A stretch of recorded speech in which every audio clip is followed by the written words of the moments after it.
Hello to all of our listeners. This is Alli, one of the producers of the podcast from PJ Library. Before we begin, we just wanted to add a quick note to this week's episode. We recorded Rita's story a few months ago before the new coronavirus, COVID-19, was in the news. We want all of our friends and listeners to stay safe and happy this Passover. To help you host a seder while social distancing, we will be sharing resources at pjlibrary.org and facebook.com/pjlibrary.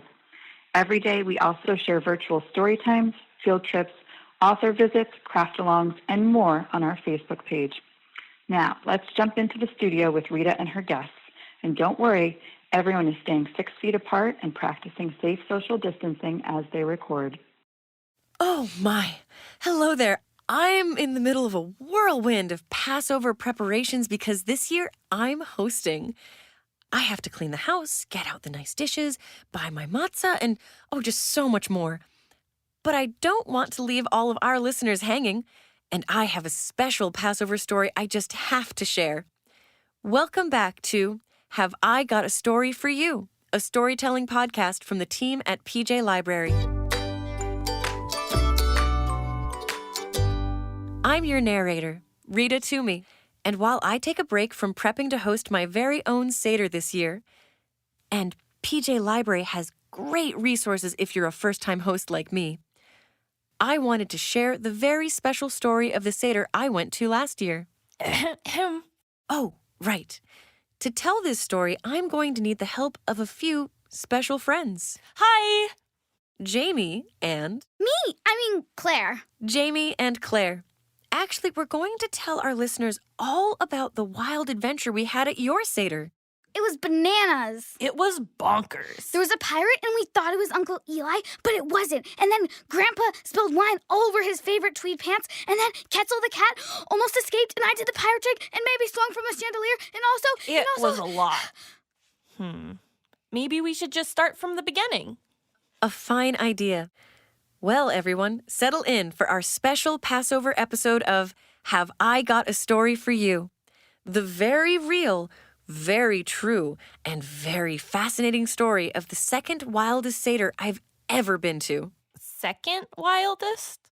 There was a year in Boca Raton where the grape juice got switched, but you know what? That's a story for another time and another podcast when you're older. Cue the music.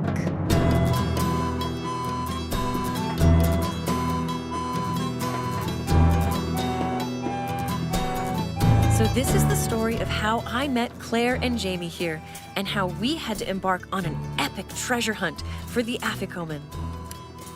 I'll go back to the beginning. I was in the studio, tidying up and thinking about how much I was missing the big seder back home.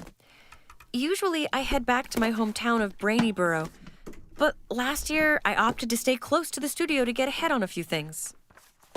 I wrapped up my work much earlier than I expected and didn't have any plans, so I thought, let's try some field recording, Rita. I packed up my gear, locked up, and set out in search of a seder that might have a spot for me. I checked my FaceSpace social media account. As it turns out, my neighbor's uncle's cousin's tennis coach's masseuse was hosting a seder and had a few extra seats. The address was posted, so I headed on over. And Rita knocked on our door. But neither of us is a tennis coach's masseuse. That's our mom.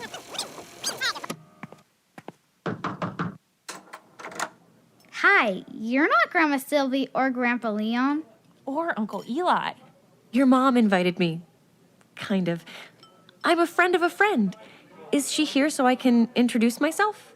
Right over there by the matzah and the harasat bar. Don't eat all the pear and chili. That's my favorite kind. Oh, no thanks, Jamie. Wait, did you just pull that matzah out of your pocket? Yeah, want some? No, I'm good. In fact, I'm saving all my matzah eating for when Passover officially starts. So things at your seder started out pretty standard, right? The seder is always at our house. Grandpa Leon and Grandma Sylvia come. Grandpa's getting old.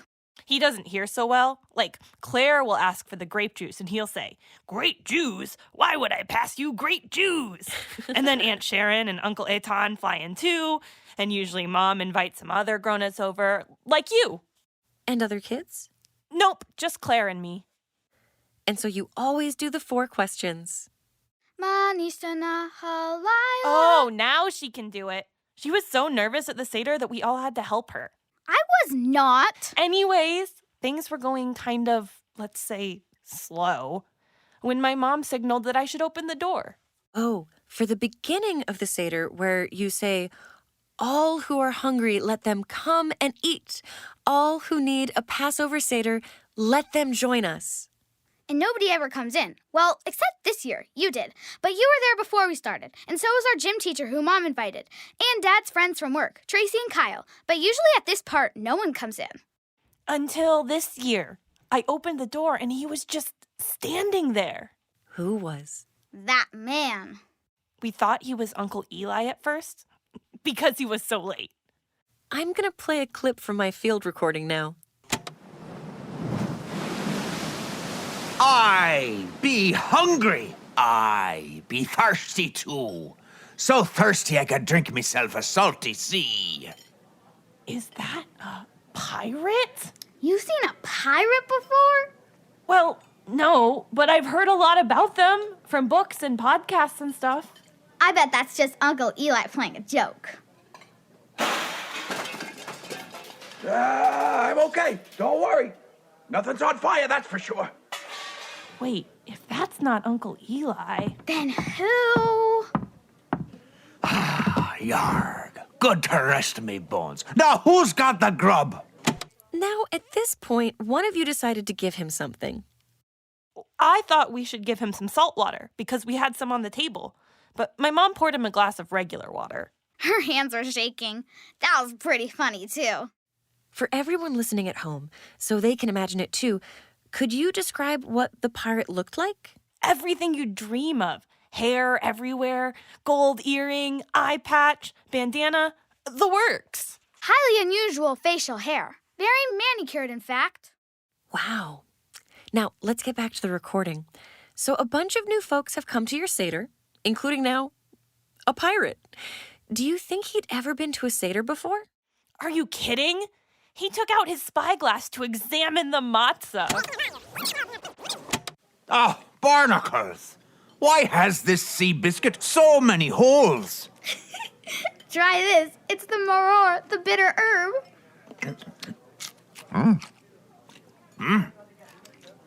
Poison me. Best grub I ever tasted. More, I say. Just ask nicely. Sheesh. Grandpa, can you pass the maror? Let's skip ahead to the afikomen hunt.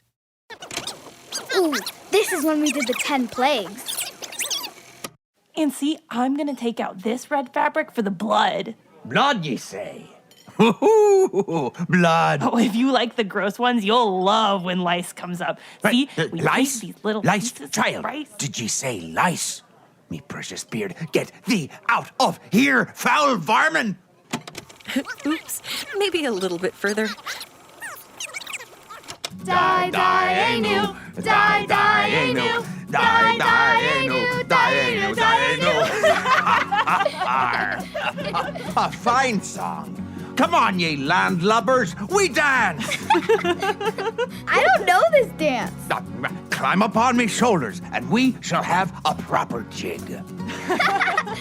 Mom, don't be so scared. We're having fun. No hands. Whee! Oh, that was awesome. I'd go for a pirate version of Dayenu again any day. Okay, I think I know where it is on the recording, just a little further. Ah, here it is. I can tell from all the commotion. It's the afikomen hunt. Pray, what might we be doing? We're looking for the afikomen. Oh, and who be this Afi? Be he a deserter of your ship?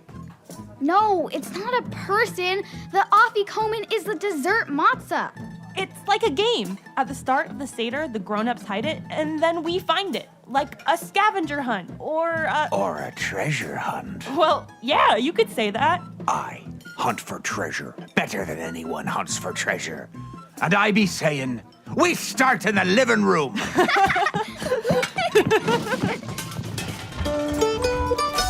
A Passover Seder night is definitely different from all other nights, and Jamie and Claire's was no exception.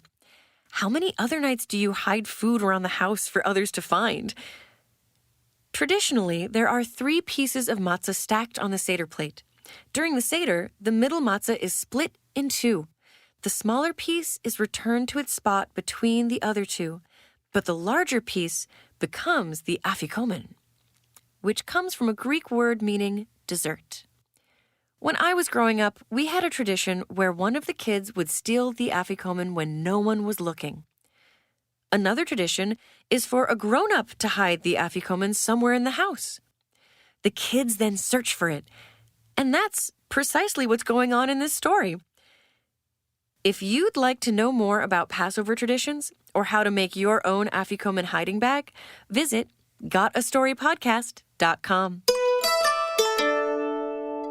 No swinging on the chandelier. Correct, lass. This vantage point be weak anyway. We must try another. And structurally unsound at that. Hang. Now we be looking under the couch. No, don't flip the couch over. Do flip the couch over. I spy it. That's a chunk of bread. Ooh, better not tell Dad. He thought he found them all. Wait, it's Quetzal, our cat. She's been hiding here. Arg, sweet beast. Let me give ye a pet. And there she goes. To the bookshelf. No!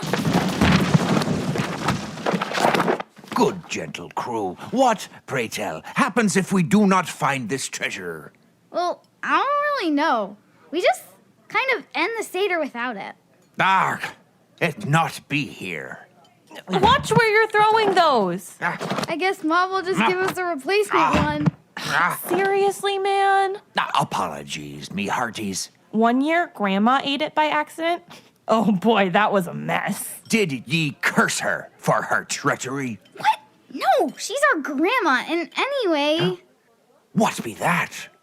Whoa! It's the treasure! Aha! That sea biscuit I be fond of. Wait, you can't eat it? Why not? I found the treasure. It's mine. But we're all supposed to eat a bit of it. Otherwise, we can't finish the Seder. Hang it. That's not the way treasures be working. I found it. I be keeping it. Actually, we all looked for it together. So it's all of ours.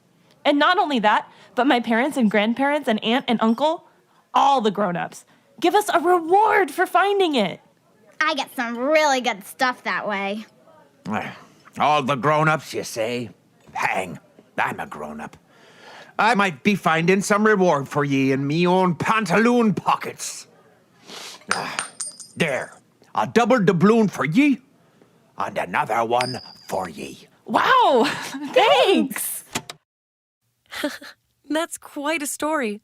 I missed most of the action of the hunt myself because I was taking advantage of Quetzal climbing into my lap. It's a good thing I left my recorder running in the living room, though. Can I see the coins he gave you? Well, Rita, here's the thing, you see... We had them until yesterday. My parents sold them to the Metropolitan Museum of Art for $60,000. Whoa, seriously? Yep, my parents deducted the cost of a new chandelier and a new couch and put the rest away in our college fund. I'm going to college. Yeah, that's pretty funny. And that's it? You'll never see him again? Oh, I don't know about that. He liked the Seder so much that he invited us to run a Seder on his pirate ship next year. Of course, I'll need to pick out a nice eye patch. And I'll need to buy a gold earring. And I was thinking of bringing him a parrot as a present, and maybe some of those macaroons with the chocolate coating, and some of those kosher for Passover jelly candies, and... wait! What's up? I just realized we didn't even remember to ask his name. I did. Oh? Yeah, it kind of sounds like Uncle Eli's name. Elijah, yeah. No way! I mean, you did open the door for him, Jamie. Huh, I guess so. I mean, Grandpa has always had us open the door and say that speech about all who are hungry. Rita, you came right before we said it. Yeah, your mom kind of opened the door on social media for me. I like that tradition. My family didn't do that growing up. We only opened the door for Elijah at the end. I like that we opened the door at the beginning and the end. I wonder who else Elijah visited. I mean, he goes and sees everybody, right? Maybe not always as a pirate, though. Something to think about.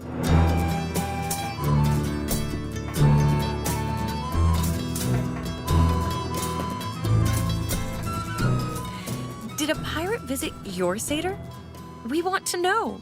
We also want to know about your seder and your favorite Passover recipes. You can leave us a voicemail or write to us by using the contact page at gotastorypodcast.com. Until next time. You mean until next year in Jerusalem?